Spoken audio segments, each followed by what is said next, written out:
काहे खिसियाइल बारू अब जान बुकारो।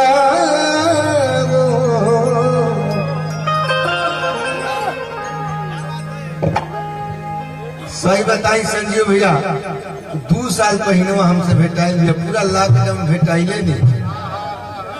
यादा कादा कहीं अगर गानो गौली है तो निर्गुणे गौनी है, भजन गौनी है रवि रंजन। 2-2.5 साल में भेटाई जो हमारे से ना हमारा पूरा टीम से अलग अलग एकर बल्कि रोज प्रोग्राम रहा था।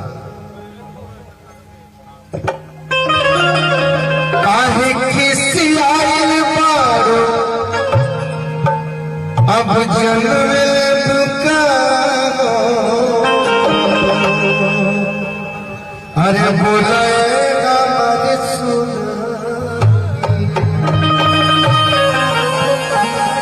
के बोलेगा मरे धनिया।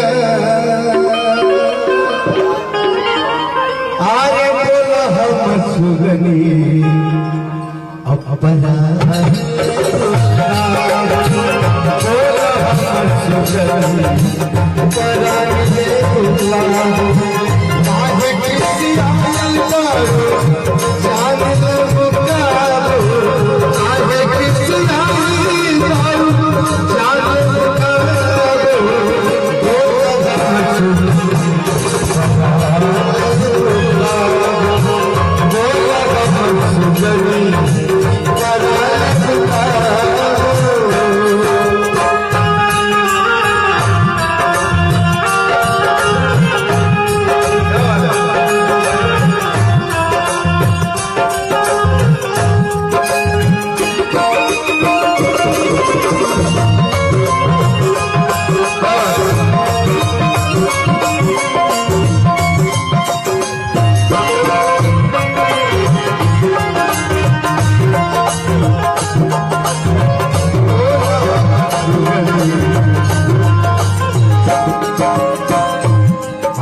रिंटू यादव जी की तरफ से 500 रुपए का पुरस्कार, स्वागत अभिनंदन। और आशीष बाबू बहुत ही दमदार कलाकार, आपके तरफ से ढेर सारा पुरस्कार, स्वागत बा। बाकी जाके कछुनी चुनी हार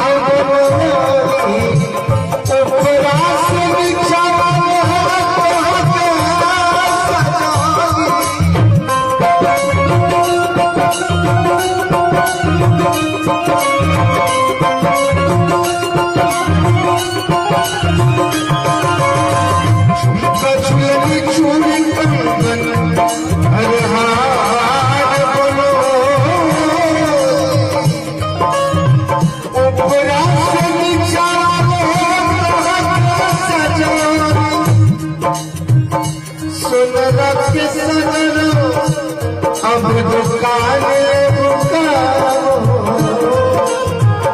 सुनरा के सगरो दुकान बुकाओ।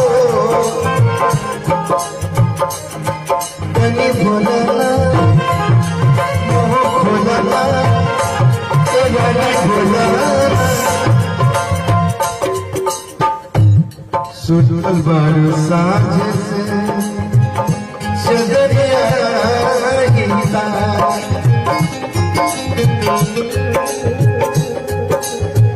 सुतल बारू साँझ से चदरिया काहे नहीं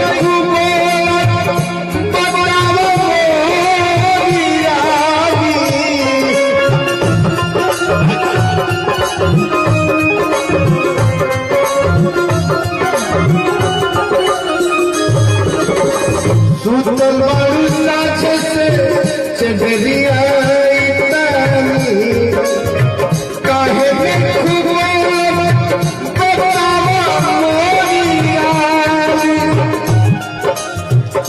हमसे बदला के ठान रुकाओ। हमसे बदला के ठान रुकाओ।